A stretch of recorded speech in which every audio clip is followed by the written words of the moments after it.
వినోద క్రీడా ప్రాజెక్టులు ఉమ్మడి కృష్ణా గుంటూరు జిల్లాల అభివృద్ధికి సిఆర్డీఏ ప్రణాళిక 10,357 ఎకరాల మేర అటవీ భూములు తీసుకునేందుకు చర్యలు. భవిష్యత్తు అవసరాలను దృష్టిలో పెట్టుకుని అమరావతికి చుట్టుపక్కల ఉన్న ఉమ్మడి కృష్ణా గుంటూరు జిల్లాలో పలుచోట్ల వినోద క్రీడలు తదితర వాటికి హబ్బులుగా తీర్చిదిద్దేందుకు సిఆర్డీఏ సన్నద్ధమవుతుంది.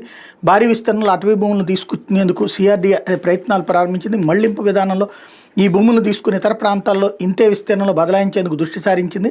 రాజధాని ప్రాంతంలో వివిధ అటవీ బ్లాకుల్లో పలు కార్యకలాపాలు చేపట్టేందుకు సిఆర్డీఏ నిర్ణయించింది. ఉమ్మడి జిల్లాలో సుమారు 10,357 ఎకరాల అటవీ భూమి ఇతర అవసరాల కోసం మళ్లించనున్న డీనోటిఫికేషన్ కంటే డైవర్షన్ విధానం మేలన్న నిర్ణయానికి వచ్చారు.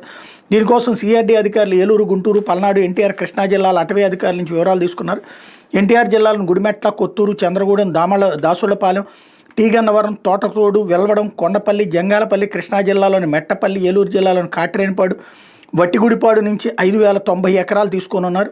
గుంటూరు, పల్నాడు జిల్లాలోని కర్లపూడి, కొండవీడు, మోతడక, నిడుముక్కల, పెదమద్దూరు, వెంకటాయపాలెం ఎక్స్టెన్షన్ 14578 బ్లాకుల్లోని 5,267 ఎకరాలు అవసరమని గుర్తించారు. ఈ భూములకు సంబంధించిన గతంలో సర్వే చేసిన వివరాలను పటాలను సిఆర్డీ అధికారులు తీసుకున్నారన్నటువంటి వార్తని హైలైట్ చేశారు. ఇది రేపు పొద్దున పెద్ద వివాదం అవుతుంది. పవన్ కళ్యాణ్ ఇరుక్కుపోతాడు. అటవీ శాఖ మంత్రిగా ఉండి ఆయన ఇచ్చాడంటే ఇప్పుడు అక్కడ హైదరాబాద్లో ఏమైంది?